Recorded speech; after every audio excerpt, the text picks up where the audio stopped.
Dos grandes misterios dominan nuestras vidas: el dinero y el amor. ¿Qué es el amor? Es una cuestión que ha sido largamente explorada en libros, en canciones, en películas y en televisión. Pero no se puede decir lo mismo sobre la cuestión de qué es el dinero. No es de extrañar que las teorías monetarias no hayan generado ninguna película taquillera, pero que ni siquiera se haya mencionado en las escuelas es algo que debe ser analizado con detenimiento. Para muchos de nosotros, saber de dónde procede el dinero puede ayudar a afrontar el mito de la creación del dinero y la emisión del papel moneda. Lo que mucha gente cree es que el dinero lo crea el gobierno. Es cierto, pero solo hasta cierto punto. Estos metales y papeles que generalmente asociamos al dinero son, en realidad, creados por una agencia ligada al gobierno federal, llamada la Casa de la Moneda. Pero la mayor parte del dinero no es creado por ella, sino que lo crean en grandes cantidades cada día corporaciones privadas conocidas como bancos. Muchos creen que el dinero que prestan los bancos es el que han dejado en depósito sus clientes. Esto es lo que se cree, pero no es la verdad. En realidad, los bancos crean el dinero que prestan no de sus ganancias ni de los depósitos, sino directamente de la promesa de los prestatarios de devolverlo. La obligación del prestatario en un papel de préstamo incluye que debe pagar lo prestado más un interés. De lo contrario, perderá la casa, el coche o lo que sea. Es un gran compromiso por parte del prestatario. ¿Cuál es el compromiso por su parte del banco? El banco solo inventa dinero que no posee y lo escribe en la cuenta del prestatario. ¿Suena raro? Pero así es. Para demostrar cómo este milagro de la banca moderna llegó a existir, atiende a esta sencilla historia. Es el cuento de los Goldsmith. Hace un tiempo, casi cualquier cosa se utilizaba como dinero. Tan solo tenía que ser portable y suficiente gente tenía que tener fe en que después se podría intercambiar por cosas que todo el mundo valorara, como comida, ropa, joyas, conchas, piedras preciosas, semillas de coco, bonitas piedras e incluso plumas. Todas ellas fueron utilizadas como dinero. El oro y la plata eran atractivas, ligeras y fáciles de llevar, así que algunas culturas se especializaron en trabajar estos materiales. Los trabajadores del oro, los Goldsmith, recuerda este nombre, lo pudieron convertir fácilmente en monedas, estandarizando las unidades de oro en función de su peso y de la pureza, hasta certificarlas. Para proteger su oro, los Goldsmith necesitaban una caja fuerte, y pronto sus vecinos llegaron a su casa para pedirles que les alquilaran un espacio donde guardar su dinero y sus joyas. Al poco, los Goldsmith acabaron alquilando cada estantería de su caja fuerte y cada pequeña cantidad de dinero depositada se convirtió en dinero en sus manos. El tiempo pasó y los Goldsmith hicieron una inteligente observación. Los depositantes raramente volvían a recuperar físicamente su oro, y nunca todos a la vez. Esto se debía a que usaban los cheques de los Goldsmith para comprar en el mercado como si fuera el propio oro. Este dinero de papel era mucho más eficaz que las pesadas monedas, y la cantidad podía ser simplemente escrita en lugar de la laboriosa una por una de las monedas para cada transacción. Mientras tanto, los Goldsmith crearon otro negocio.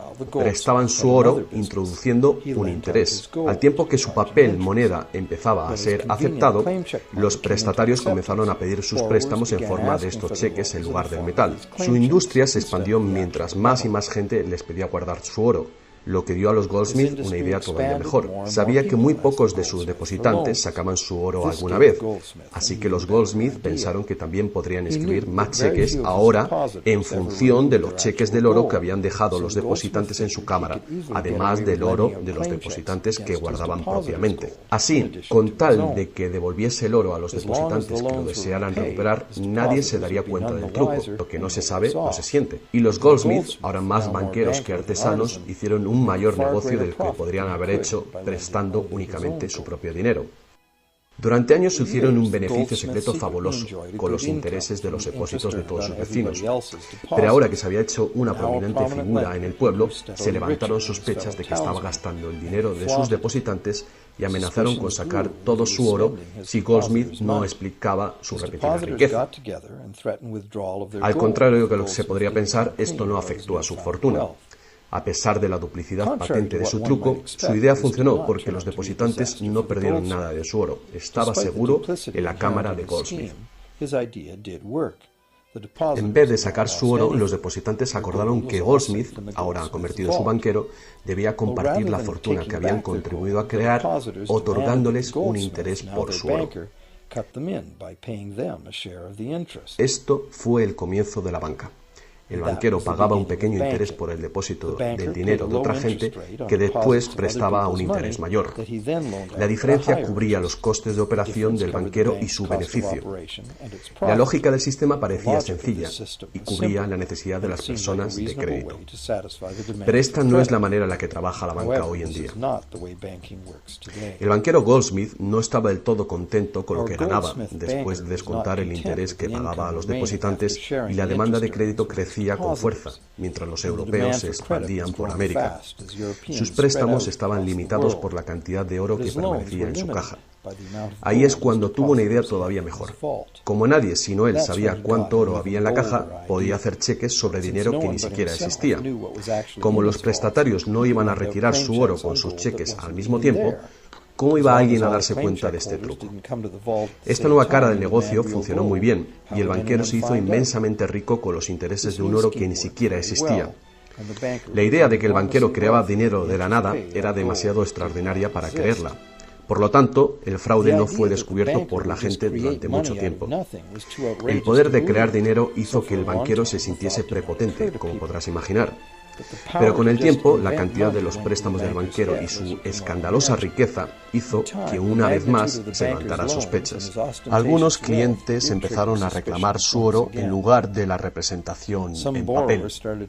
Los rumores se propagaron y todos los demás depositantes acudieron reclamando su oro. El juego se acabó. La marea de propietarios de cheques intentando recuperar su oro creó largas colas, y el banquero no tenía oro y plata suficiente para devolver a sus legítimos propietarios. Esto se llama el pánico de los ahorradores, y es lo que todo banquero teme que suceda. Este fenómeno puede suceder en un determinado banco, pero afecta a la confianza del público en todos los demás banqueros. Todo hubiera sido mucho más fácil si, antes que nada, se hubiera prohibido la creación del dinero desde la nada. Pero las grandes cantidades de crédito eran esenciales para la expansión de los países europeos. Así que, en lugar de prohibir esta práctica, fue legalizada y regulada. Así que los banqueros acordaron poner límites a la cantidad de dinero fraccionado que pudieran hacer. El límite sería mucho mayor que el verdadero valor del oro y plata depositados. Lo normal era $9 artificiales por $1 en oro, es decir, real. Estas disposiciones fueron controladas mediante inspecciones por sorpresa. También se acordó que, en caso de un crack financiero, los bancos centrales apoyarían a los locales con inyecciones de dinero en oro. Solo si cracks en diferentes bancos al mismo tiempo se produjeran y la burbuja de créditos del Banco Central explotara, el sistema podría hacerse añicos y destruirse.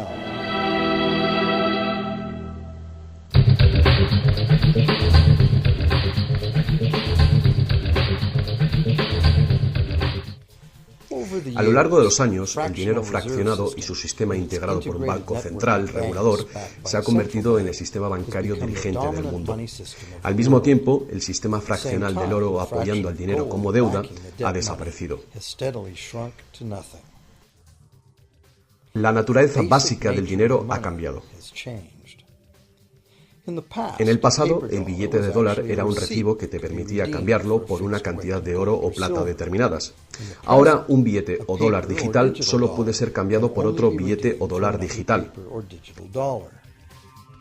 En el pasado, el crédito creado por los bancos privados solo existía en la forma de billetes de banco que la gente podía rehusar, como ahora se pueden rehusar otros cheques privados. En el presente, el crédito creado por bancos privados está legalmente aprobado que se convierta por dinero de flujo legal, es decir, los dólares, euros o libras que usualmente creemos que es dinero. El dinero de confianza, es decir, el fiat money, es dinero creado por decreto del gobierno, y la ley afirma que el público debe aceptar este dinero para todo tipo de deudas, o si no, los tribunales no considerarán la obligación de pagar esa deuda. Así que ahora la cuestión es, si tanto los bancos como los gobiernos pueden crear dinero, entonces, ¿cuánto dinero existe? Antes, la cantidad total de dinero en existencia estaba limitada por la cantidad y cualidad física de esa cosa usada como dinero. Por ejemplo, para crear dinero en oro o en plata, se debía extraer una cierta cantidad de estos metales de las minas. En el presente, el dinero es literalmente creado como deuda. Se crea nuevo dinero cada vez que una persona toma un préstamo de un banco. Como resultado, el montante total del dinero que puede ser creado solo tiene un límite: el nivel total de la deuda.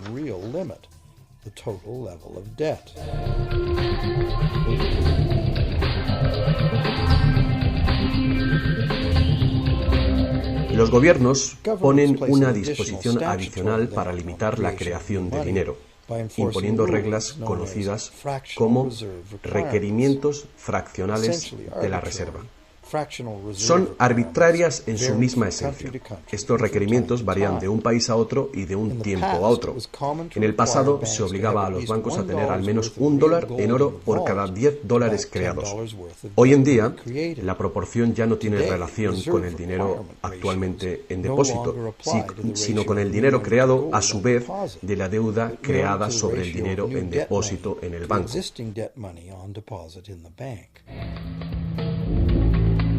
Actualmente, las reservas de un banco consisten de dos cosas: la cantidad del dinero del Estado o equivalente más la cantidad existente de dinero deuda que el banco tiene en depósito. Para ilustrar esto de una manera simple, imaginemos que ha abierto un banco nuevo y todavía no tiene depósitos. Los inversores en este banco han hecho un depósito de $1.111.12. Este es el dinero existente en el Banco Central, que llamaremos principal. La proporción de dinero en reserva es de 9:1. Paso 1. Las puertas se abren y el banco da la bienvenida a su primer cliente. Necesita $10.000 para comprar un coche. Con la proporción de 9:1, el nuevo banco necesita que el Banco Central le permita crear 9 veces esa cantidad, o $10.000, desde la base de la deuda contraída por la solicitud de préstamo del cliente. Esos $10.000 no se sacan de ningún lado. Es nuevo dinero simplemente tecleado en un ordenador como crédito del banco en la cuenta del cliente. El cliente tiene que firmar ese crédito para conseguir el dinero para comprarse el coche. Paso 2. El vendedor entonces deposita estos $10.000 nuevos creados en el banco. Al contrario que el dinero creado por el gobierno, depositado en el Banco Central, este nuevo dinero creado por el crédito no puede ser multiplicado por la proporción de la reserva. En lugar de ello, es dividido por el ratio de la reserva, en una proporción de 9:1. Un nuevo préstamo de $9.000 puede ser creado sobre la base del depósito de $10.000.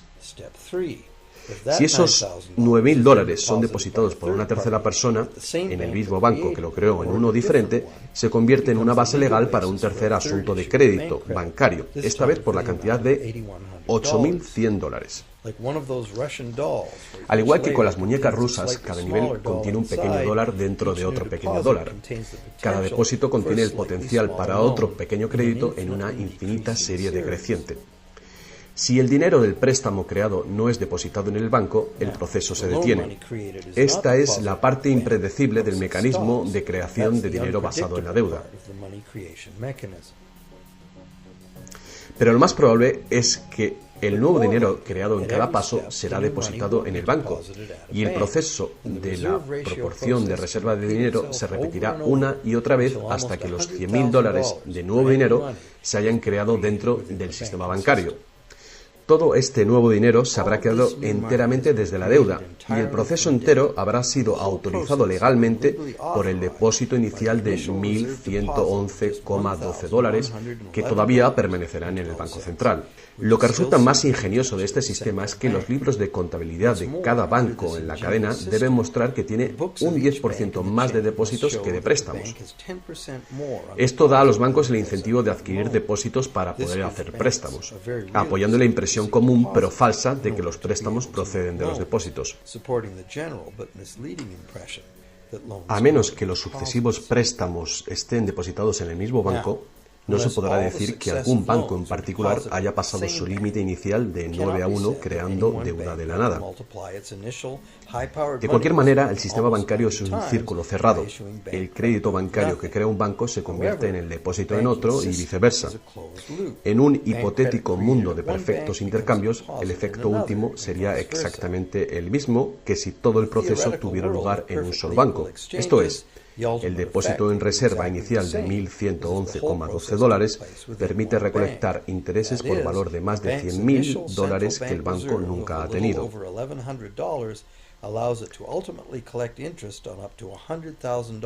Si esto te resulta extraño, atiende esto. En tiempos recientes, como resultado de la presión de los lobbies bancarios, los requerimientos para hacer un depósito de reserva en el Banco Central prácticamente han desaparecido en la mayoría de los países. Y las proporciones de reserva pueden ser más altas que 9-1. Para algunas cuentas, 20-1 y para otras, 30-1 son comunes. E incluso más recientemente, usando tarifas para los préstamos y así aumentar los ratios de requerimientos de reservas de los clientes, los bancos ahora han encontrado una manera de eludir las limitaciones de los requerimientos de la reserva fraccionaria por completo. Así que cuando las reglas son complejas, el sentido común real es bastante simple. Los bancos pueden crear tanto dinero como nosotros podemos pedir prestado.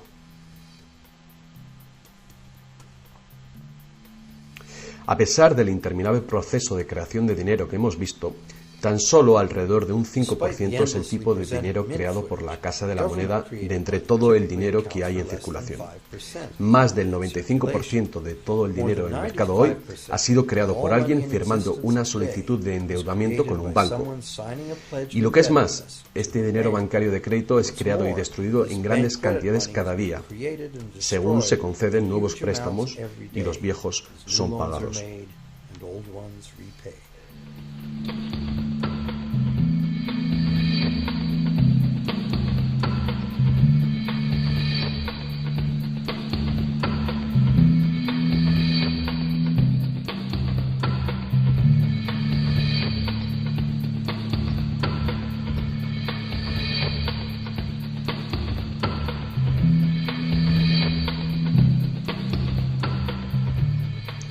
Los bancos solo pueden ejecutar este sistema del dinero con la participación activa del gobierno. Primero, porque los gobiernos emiten leyes de divisas para hacer legal la moneda de confianza nacional, el fiat money. Segundo, porque los gobiernos permiten créditos privados para que sean pagados en esta moneda de curso legal. Y tercero, porque los tribunales estatales dan vigor a las deudas. Por último, los gobiernos aprueban regulaciones para proteger el funcionamiento del sistema monetario y su credibilidad ante el público sin hacer nada para contar a la ciudadanía de dónde procede el dinero. La verdad desnuda es que cuando firmamos la solicitud de una hipoteca o de un préstamo, nuestra firma promete un pago avalado por los bienes que daremos si no conseguimos pagarlo. Y estas son las únicas cosas de verdadero valor envueltas en la transacción. Cualquiera que crea que cumpliremos con la obligación la puede considerar como un bien o valor intercambiable o vendible. Es una deuda y por lo tanto una forma de dinero.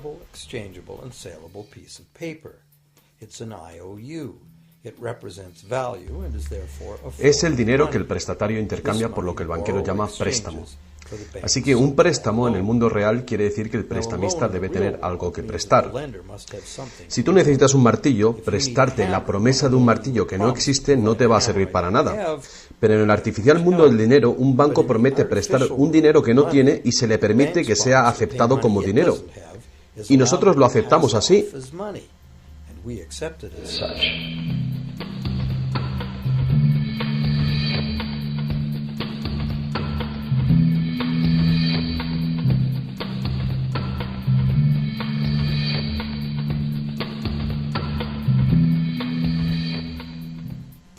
Una vez que el prestatario firma la solicitud de préstamo, el banco lo consigna como una transacción en su ordenador, con unas cuantas claves, incluyendo una deuda del prestatario con el banco.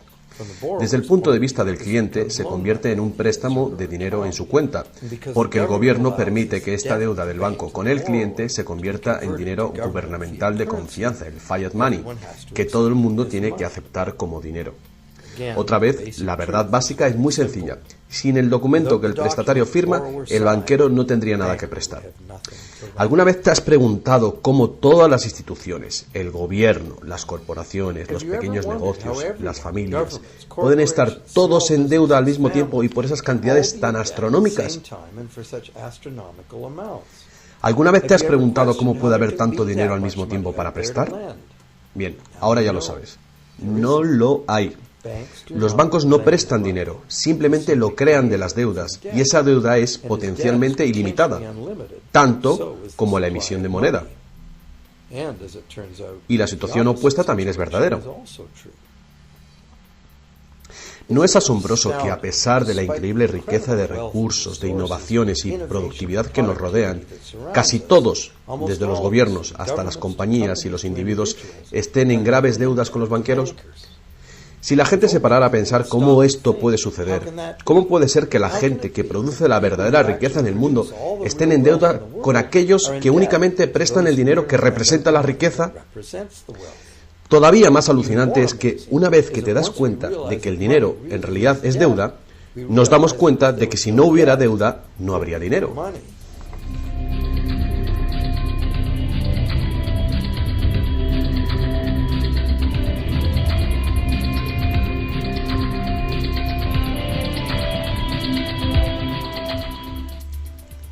Si esto es nuevo para ti, no eres el único.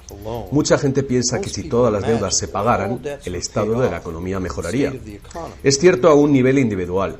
Como tenemos más dinero para gastar cuando dejamos de pagar una deuda, pensamos que si todo el mundo pagara sus deudas, habría más dinero para gastar.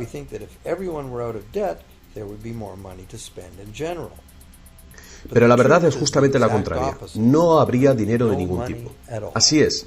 Somos totalmente dependientes de renovar continuamente el nivel de crédito bancario para que haya dinero en existencia. Sin préstamos no hay dinero, que fue justamente lo que pasó durante la Gran Depresión en Estados Unidos. El suministro de dinero se cortó drásticamente, al tiempo que los suministros de préstamos se cortaban.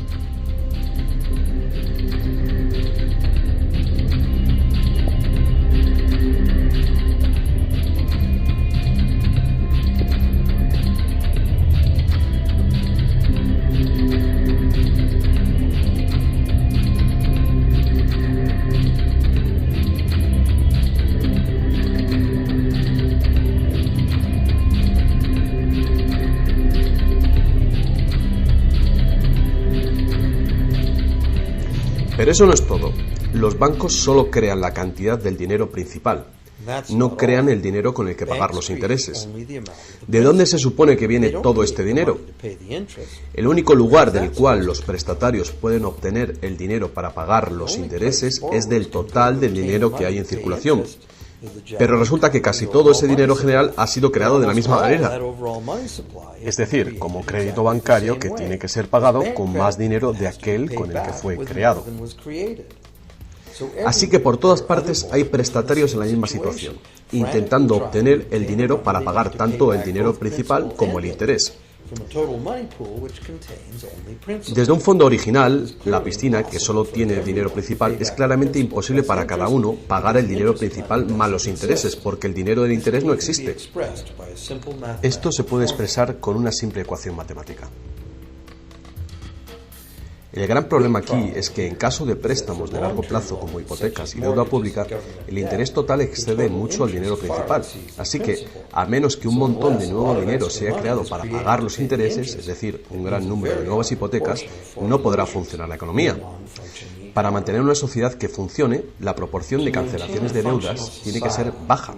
Así que para conseguir esto, más y más dinero deuda tiene que ser creado para satisfacer la demanda de dinero con el fin de servir el interés de la deuda previa. Pero por supuesto, esto hace que el nivel de la deuda sea todavía mayor y que más intereses tengan que ser pagados, resultando en una escalable e imparable espiral de endeudamiento.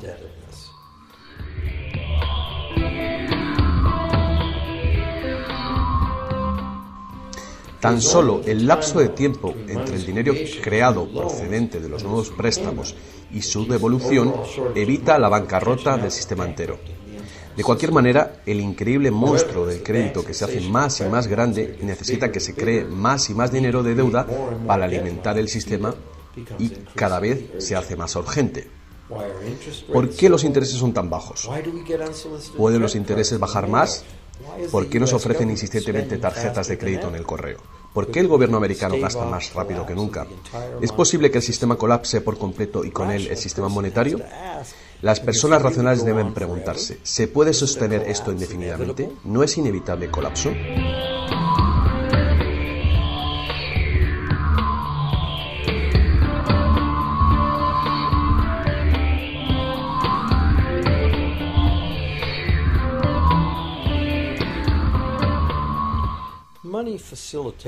El dinero facilita la producción y el intercambio de bienes.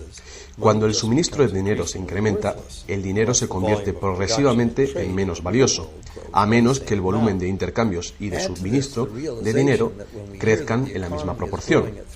Hasta que nos damos cuenta de esto, cuando escuchamos que la economía crece a un 3% por año, creemos que lo hace en una constante regular, pero no es así. El 3% de este año representa un 3% más de intercambio de bienes y servicios que hace un año, porque es un 3% del nuevo total. En vez de una línea recta como imaginamos sobre las palabras, es una curva exponencial que es cada vez más inclinada. El problema, por supuesto, es que el crecimiento perpetuo de la economía real requiere un perpetuo y escalable uso de los recursos naturales.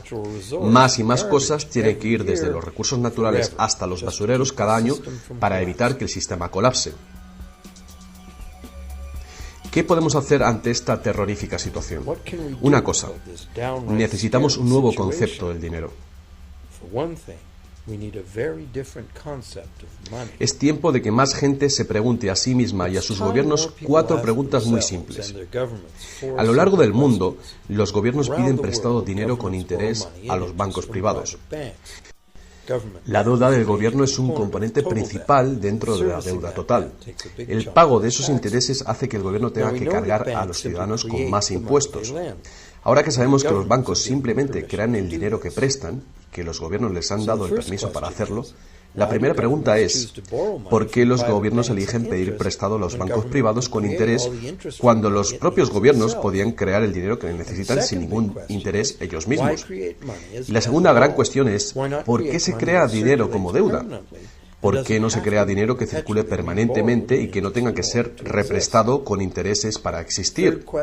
La tercera, ¿cómo puede un sistema monetario funcionar solamente con un crecimiento perpetuo y acelerado y poderse considerar una economía sostenible? ¿No es lógico que el crecimiento perpetuo y acelerado y la sostenibilidad sean incompatibles? Y finalmente, ¿qué es lo que hace que nuestro sistema económico sea tan dependiente del crecimiento perpetuo? ¿Qué es lo que necesitamos crear para que nuestra economía sea sostenible? Hubo un tiempo en el que cargar con interés al préstamo se llamaba usura y era susceptible de severas penas, incluida la muerte. Todas las grandes religiones prohibían la usura. La mayoría de los argumentos contra la práctica de la usura eran morales. Se entendía que la única función legítima del dinero era la de ser un medio de intercambio de bienes y servicios. Cualquier manera de ganar dinero procedente del dinero se consideraba labor de un parásito o de un ladrón.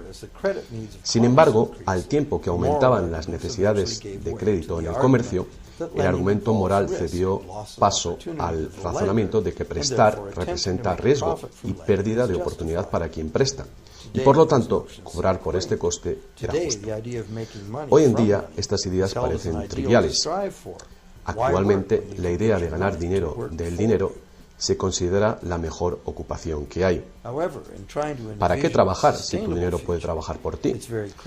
Sin embargo, para tener un futuro sostenible, queda claro que el cobro de interés es un problema moral y práctico al mismo tiempo. Imagínate una sociedad y una economía capaces de perdurar siglos porque en lugar de acaparar sus reservas capitales de energía, se autorrestringiera según sus ingresos actuales. Ya no cosecharía más madera que crezca en el mismo periodo. Toda la energía sería renovable, solar, eólica, gravitatoria, magnética y las demás que se descubran. La sociedad se sostendría dentro de los límites de sus recursos, ya que reutilizaría o reciclaría todo y la población se mantendría. Tal sociedad no podría existir si estuviera dependiente de un sistema monetario que a su vez depende del crecimiento acelerado perpetuo. Tal economía sostenible necesitaría un sistema monetario también capaz de sostenerse sin crecimiento. Digamos que todo el dinero en circulación se representa por este círculo. Además, imaginemos que los prestadores de dinero también tienen dinero verdadero para prestar. Pero si algunas personas dentro del sistema empiezan a prestar dinero cobrando interés por ello, entonces su parte del suministro total del dinero aumentaría. Y si siguen prestando todo el dinero que se devuelva, cobrando siempre interés por ello, ¿cuál sería el inevitable resultado? Ya sea oro, dinero confianza o de deuda, no importa. Los prestadores de dinero acabarían con todo el dinero. Y después todos pasaríamos a estar en quiebra y ellos acabarían con toda la propiedad real. Solo si los beneficios de prestar dinero con interés fueran equitativamente distribuidos entre la población, se podría resolver este problema. Fuertes impuestos sobre los beneficios de los bancos podrían posibilitar este equilibrio. Pero entonces no habría incentivo para los bancos. Si fuéramos capaces de liberarnos de la situación actual, podríamos imaginar la banca como un servicio social sin ánimo de lucro, diseminando sus beneficios a la sociedad como un dividendo universal de los ciudadanos, prestando sin cobrar interés alguno.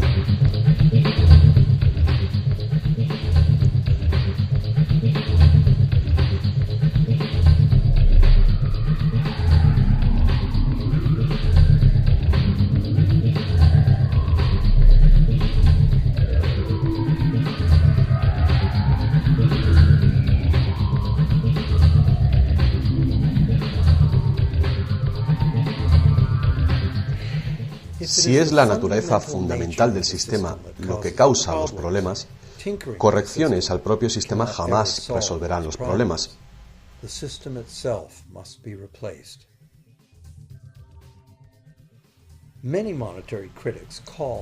El sistema en sí debe ser reemplazado. Muchos críticos del sistema monetario hacen llamamientos a la vuelta al estándar del oro, insistiendo que el oro tiene una larga historia de confianza. Pero ignoran las muchas trampas que se puede hacer con el oro: firmar las monedas, alterar el metal, monopolizar el mercado, todas prácticas habituales en la antigua Roma que contribuyeron a su caída. Algunos defienden la plata por ser más abundante que el oro y así más difícil de monopolizar. Muchos dudan de la idea de volver al uso de los metales preciosos en absoluto. Nadie quiere volver a llevar bultos de monedas para ir de compras. Es cierto que el dinero de papel, el plástico, el digital o, más probablemente, dinero de identidad biométrica tendría el mismo potencial de crear dinero de crédito sin límite, igual que tenemos ahora. Yendo más allá, si el oro fuera nuevamente la única base legal para el dinero, los que no tengamos oro nos quedaríamos sin dinero. Otros críticos del sistema monetario insisten en que la codicia y la deshonestidad son los principales problemas y que puede haber un sistema más equitativo que volver al estándar de plata o de oro. Muchos grandes pensadores han sugerido maneras alternativas para crear dinero. Muchos sistemas de intercambio crean dinero como deuda de la misma manera que hacen los bancos, pero se hace transparentemente y sin cobro de interés. Por ejemplo, un sistema de trueque expresa la deuda como horas de trabajo, considerando el valor de todo trabajo igual y a la par con el dólar, y así permite que la hora de trabajo sea igualada con el precio del dólar de los bienes y servicios. Este tipo de sistema puede organizarlo cualquier persona capaz de gestionar la contabilidad. La preparación ahora de sistemas de trueque a nivel municipal sería prudente en previsión del inminente colapso del sistema actual. La reforma monetaria, al igual que la reforma electoral, es un tema muy polémico. Es una reforma que requiere una voluntad de cambio y de pensar fuera del cubículo habitual. La reforma monetaria, igual que la reforma electoral, no vendrá fácilmente, ya que los más privilegiados por el sistema existente actualmente harán todo lo posible para mantener sus ventajas. Ahora que hemos visto que el dinero es solo una idea y que en realidad el dinero puede ser cualquier cosa que concebimos, os presento un único sistema monetario para tu consideración. Este modelo está basado en sistemas que funcionaron bien en el pasado, sistemas en Inglaterra y en Estados Unidos que fueron destruidos por los banqueros Goldsmith con su sistema de reserva fraccional. Para crear una economía basada en dinero libre de interés, el dinero puede ser creado y gastado por el gobierno creando infraestructuras para la economía, tales como carreteras, puentes, ferrocarriles, puertos y mercados públicos. Este dinero no sería creado como deuda, sino como valor. Este valor serían las infraestructuras que pagaron con ello. Si este nuevo dinero proporciona más comercio, requiriendo su uso, no produciría inflación alguna. En el caso de que los gastos gubernamentales sí causaran devaluación o inflación, habría dos posibilidades para resolverlo. La inflación es equivalente a un impuesto plano sobre el dinero. No importa si el valor del dinero se devalúa en un 20% o si el gobierno nos quita con impuestos un 20%. El efecto en nuestro poder adquisitivo es el mismo. De esta manera, la inflación, en lugar de impuestos, podría ser políticamente aceptable con tal de que sea debidamente empleada. El gobierno podría contrarrestar la inflación recaudando impuestos y eliminando este dinero del mercado. Así reduciría el suministro de dinero y restauraría su valor. Para controlar la deflación, la caída de precios y sueldos, el gobierno sencillamente gastaría más dinero. Con la ausencia de la creación de dinero de deuda, el gobierno tendría más control del suministro del dinero del país y el público sabría a quién echar la culpa. Los gobiernos ascenderían y caerían según su capacidad para conservar el valor del dinero.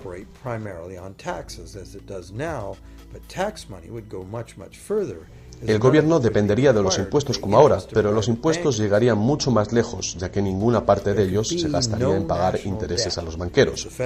No podría haber ninguna deuda nacional si el gobierno sencillamente creara el dinero que necesita. Nuestro perpetuo servicio a los bancos pagando la deuda dejaría de existir.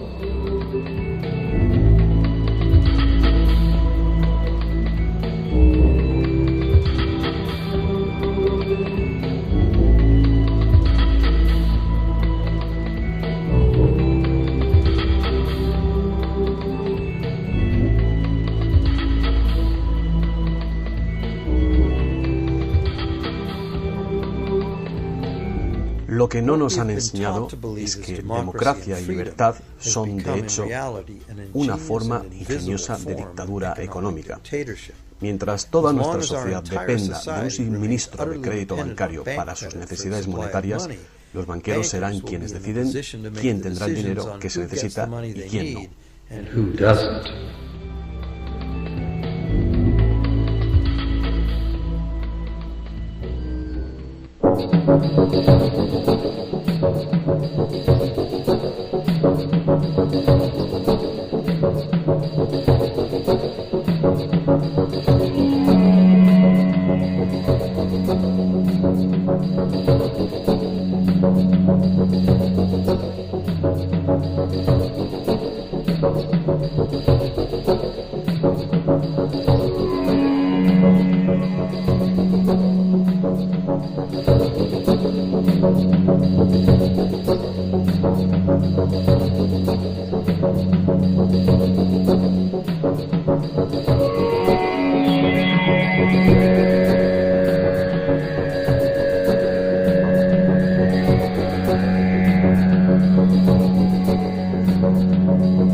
Poca gente hoy en día sabe que la historia de los Estados Unidos ha sido en su mayor parte la lucha por liberarse de los bancos europeos.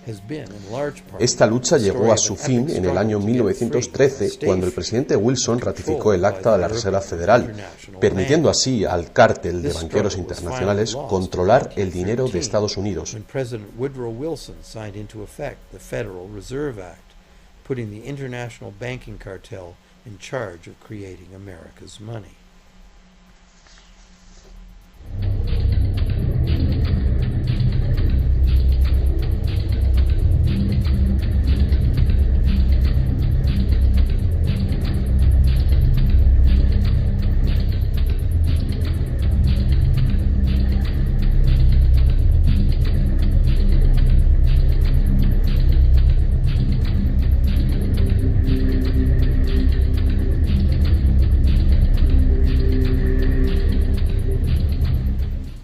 El poder de este sistema está profundamente integrado. También lo está el silencio del tema entre los medios de información y en la educación. Hace años, un primer ministro canadiense hizo una encuesta entre centenares de personas, no economistas, especialistas altamente formados y personas de a pie. La encuesta reveló que ni un solo encuestado tenía un conocimiento preciso de cómo se crea el dinero. De hecho, descubrió que hasta los empleados bancarios ni siquiera habían contemplado alguna vez el asunto. ¿Y tú? Have you?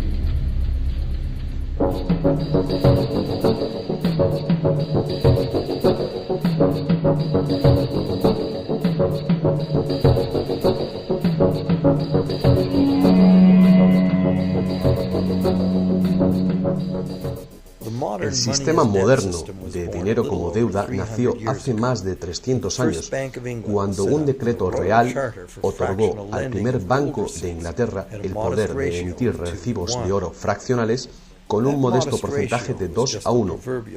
Este porcentaje fue solo el principio, el primer paso. El sistema ahora es global, crea cantidades de dinero sin límites desde la nada y tiene a casi todos los seres humanos del planeta encadenados a una cadena de deuda que nunca puede ser pagada. ¿Pudo haber ocurrido todo por accidente o es una conspiración? Evidentemente, algo muy gordo se está jugando aquí.